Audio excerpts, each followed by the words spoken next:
Hello everyone. So here I have come with another work today, and this work is The Play of Meanings, which is written by Wilfred Algyron, and it is a part of Approaches to Literature book and fifth unit of this book as well.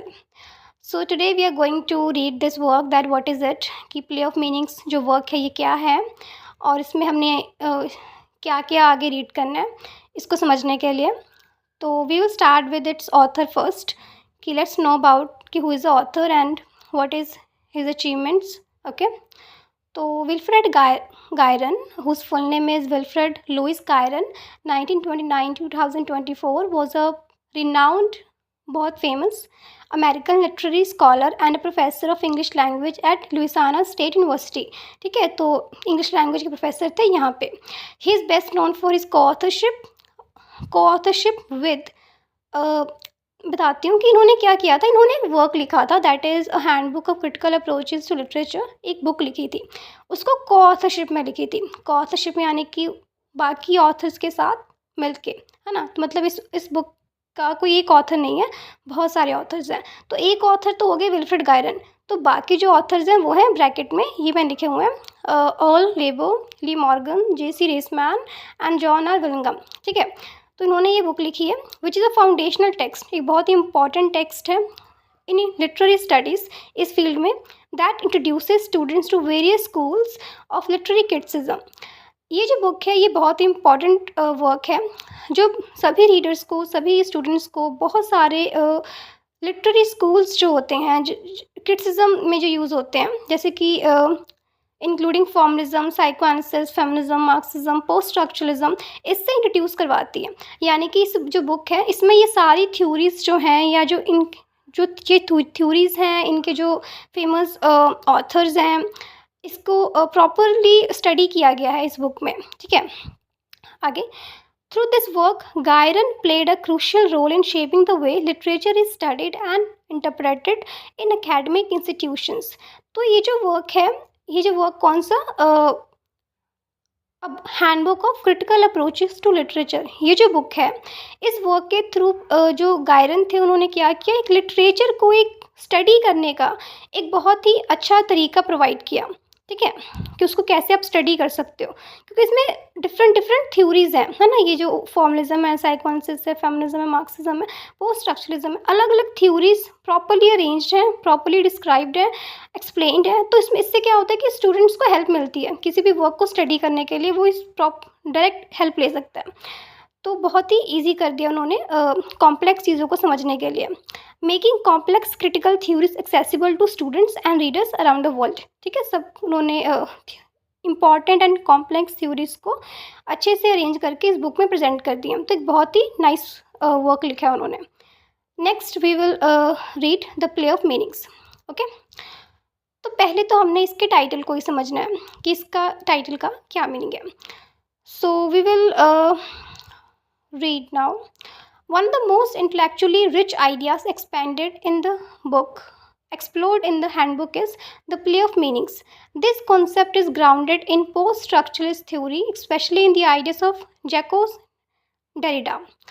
तो जैसे कि जो book है उसमें बहुत सारी theories mention है, वैसे ही उसमें एक ऐसे कह लो या एक टॉपिक कह लो, एक टॉपिक मेंशन है that is the play of meanings. ठीक है, और जो कि रिलेटेड है पोस्ट स्ट्रक्चरलिस्ट थ्योरी के साथ। तो अगर हमने इसके मीनिंग को समझना है तो हमने पहले समझना है कि ये जो थ्योरी है ना पोस्ट स्ट्रक्चरलिस्ट, ये क्या होती है।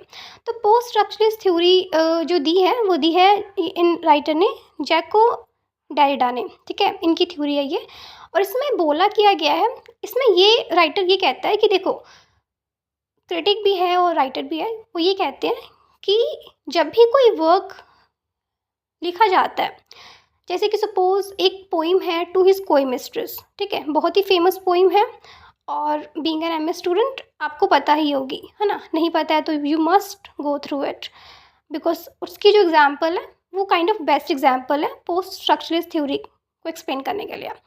तो देखो, अगर हमने एक पोइम पढ़ी है, सपोज पोइम है टू हिज कोई मिस्ट्रेस। ठीक है, तो इस पोइम का पोस्ट स्ट्रक्चरलिस्ट थ्योरी क्या कहती है कि इस पोइम का सिर्फ एक मीनिंग नहीं है, इस पोइम का सिर्फ एक पर्टिकुलर मीनिंग नहीं है, इस पोइम के बहुत सारे मीनिंग्स निकल सकते हैं। जैसे कि सपोज कोई भी वर्क लिखा है ना, तो जब उसको डिफरेंट डिफरेंट रीडर्स रीड करते हैं, स्टूडेंट स्टडी करते हैं, तो ज़रूरी नहीं है कि सभी स्टूडेंट, सभी रीडर्स उसका एक ही मतलब निकालेंगे, उनको एक ही बात समझ में आएगी इस प्रॉपर वर्क को स्टडी करके, किसी भी वर्क को स्टडी करके। वो कहते हैं, ये जैको डेरिडा कहते हैं as per post structuralist theory, जो कि अगेंस्ट है स्ट्रक्चरलिज्म के, कि किसी भी वर्क के अलग अलग मीनिंग हो सकते हैं और ये डिपेंड करते हैं उसको रीड करने वाले पे, ठीक है, कि उसका माइंड क्या कहता है, उसकी थिंकिंग कैसी है, वो उसको कैसे इंटरप्रेट करता है। तो एक वर्ड के अलग अलग मीनिंग हो सकते हैं और वो सारे मीनिंग सही हैं। जैसे कि यही इसका टाइटल भी है, the play of meanings, meanings का प्ले मतलब अलग अलग मीनिंग्स, ठीक है, समझ रहे हो ना, द प्ले ऑफ मीनिंग्स की मतलब बहुत सारे मीनिंग्स निकल सकते हैं। तो कुछ इस तरह इसका मतलब है, डिफरेंट डिफरेंट मीनिंग्स, ठीक है।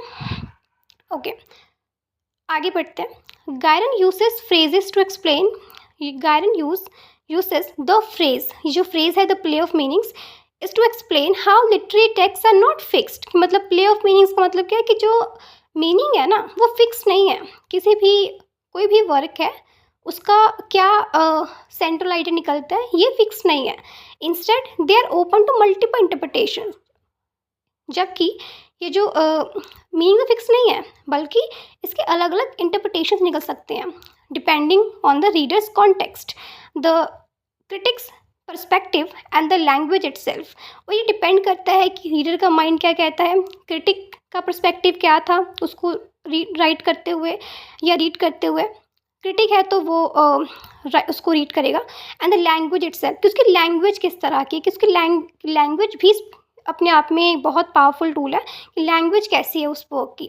In this sense meaning is not stable, मतलब मीनिंग स्टेबल तो नहीं है और सिंगुलर नहीं है, मतलब एक नहीं है, but constantly shifting, but constantly shift कर रहा है, कभी ये है कभी वो है, तभी तो वो प्ले ऑफ मीनिंग्स है ना। मीनिंग्स आपस में बदल रहे हैं या मीनिंग्स बदले जा रहे हैं, है ना, ऐसे प्ले ऑफ मीनिंग्स है, खेल है मीनिंग्स का, अलग अलग मीनिंग्स हैं। As words gain and lose significance, कभी कोई वर्ड बहुत इंपॉर्टेंट होता है, कभी वो अनइम्पॉर्टेंट बन जाता है ना, in different interpretations, different different interpretations जब होती हैं उसकी। तो इसी पोस्ट स्ट्रक्चरलिज्म को अगर प्रैक्टिस करना है तो उसके लिए एग्जांपल लिखी हुई है मैंने, दैट इज़ टू हिज कोएमिट्रस। ये एक पोइम है एंड्रे मार्वल की जो बहुत ही फेमस पोइम है, you must go through it. मैं इसको थोड़ा सा एक्सप्लेन कर देती हूँ कि इसमें क्या है। इसमें दो कैरेक्टर्स हैं, एक है लवर और एक है उसकी फीमेल पार्टनर, ठीक है। तो इसमें जो राइटर है, जो पोइम लिख रहा है, जो लवर है, एज़ पर माई नॉलेज जो वो लिख रहा है, तो ये काइंड ऑफ मोनोलॉग है, ठीक है। मोनोलॉग इन अ सेंस कि इसमें सिर्फ एक ही सिंगल स्पीकर है और वो है लवर। जो राइटर है, जो लवर है, वो सेम ही है इसमें। तो अब वो बोल रहा है, ठीक है, लेट्स से कि लवर ही है, अब वो बोल रहा है, वो अपनी फीमेल पार्टनर की पहले बहुत ही ज़्यादा उसको अप्रिशिएट करता है, उसकी प्रेज़ करता है कि वो बहुत प्रिटी है।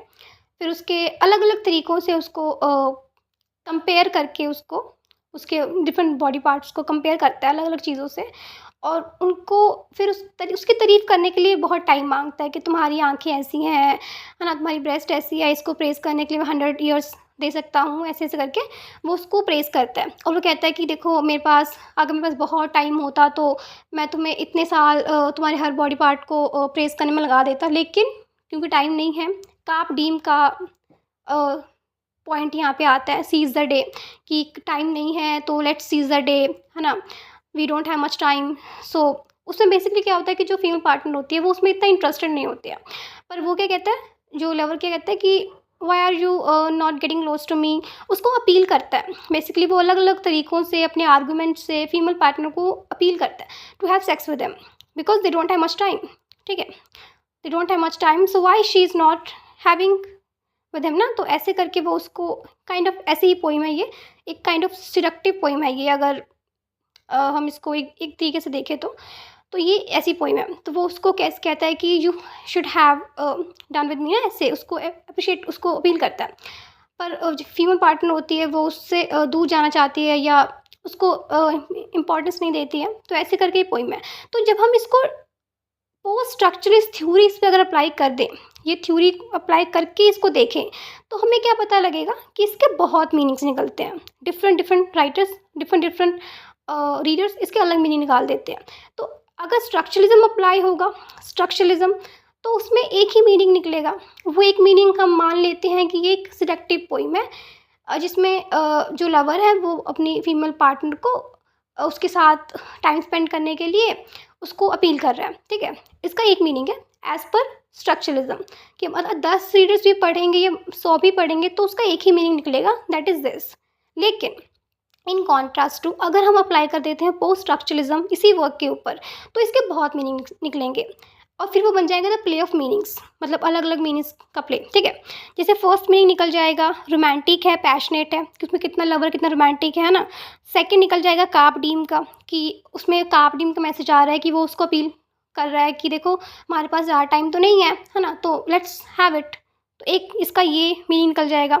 किसी के लिए निकल सकता है सिलेक्टिव है, मैनिपुलेटिंग है, फेमिनिस्ट अगर कोई लड़की है तो, या कोई भी फेमिनिस्ट है तो वो क्या कहेगा कि ये तो मैनिपुलेट है, ये तो बंदा मैनिपुलेट कर रहा है ना। ये तो उसको पोइम में क्या होता है कि जो मेल पार्टनर है वो फीमेल को मैनिपुलेट कर रहा है, अननेसेसरी उसकी तारीफें करे जा रहा है या उसको ऑब्जेक्टिफाई कर रहा है। मैंने कहा ना कि वो उसके बॉडी पार्ट्स को भी प्रेस करता है, तो काइंड ऑफ ऑब्जेक्टिफाई कर रहा है, तो मैनिपुलेटिव है। एक क्या कह सकता है कि फिलोसॉफिकल मीनिंग है इसका। कोई रीडर है वो फिलोसॉफिकल है तो वो क्या कहेगा कि फिलोसॉफिकल मीनिंग है, कि the poem can also be seen as a reflection on time, कि ये टाइम को बताता है, मोर्टैलिटी को बताता है, मोर्टैलिटी की ज़िंदगी मौत ऐसे चीज़ों से ये सफ़र करता है पोइम, ये जात गुजरती है, ह्यूमन लिमिटेशंस को एक्सप्रेस करती है, तो फिलोसॉफिकल है। या फेमिनिस्ट रीडिंग, फेमिनिस्ट जैसे मैंने बोला कि अगर कोई फेमिनिस्ट है तो क्या कहेगा कि ये तो मैनिपुलेट कर रहा है ना, ये तो फीमेल्स को गलत प्रेजेंट कर रहा है। तो ऐसे तो play of meanings is related with poststructuralism, and poststructuralism means कि a work can have different meanings for different writers, even readers, कि अगर different writers, readers, basically readers अगर किसी वर्क को स्टडी कर रहे हैं तो उनके अलग अलग मीनिंग्स उस वर्क, पर्टिकुलर वर्क के वो निकाल सकते हैं, और ये सही है। और यही इसका टाइटल है, द प्ले ऑफ मीनिंग्स। अलग अलग मीनिंग्स निकल सकते हैं, उन्हीं का प्ले है ये। आगे अगर इस वर्क को स्टडी करना है जो हम नेक्स्ट करने वाले हैं, तो हमने इसको 3 पोर्शंस में स्टडी करना है। इसको स्टडी करने के लिए फर्स्ट है रीडर रिस्पॉन्स क्रिटिसिज्म, इसको समझना है। थ्योरी है, समझना है। डायलॉजिक्स क्या होते हैं, इसको समझना है, इसके आगे सब पार्ट्स हैं। फिर स्ट्रक्चरलिज्म, पोस्ट स्ट्रक्चरलिज्म, इसको और डिटेल में आगे पढ़ना है। एंड डीकंस्ट्रक्शन मतलब ये होता है कि एक वर्क को स्टडी करके उसके मीनिंग को दोबारा से कंस्ट्रक्ट करो, कि एक मीनिंग निकल के दूसरा मीनिंग क्या निकलता है उसको स्टडी करो। तो फिर आगे हम कंटिन्यू करेंगे नेक्स्ट वीडियो में। Thank you.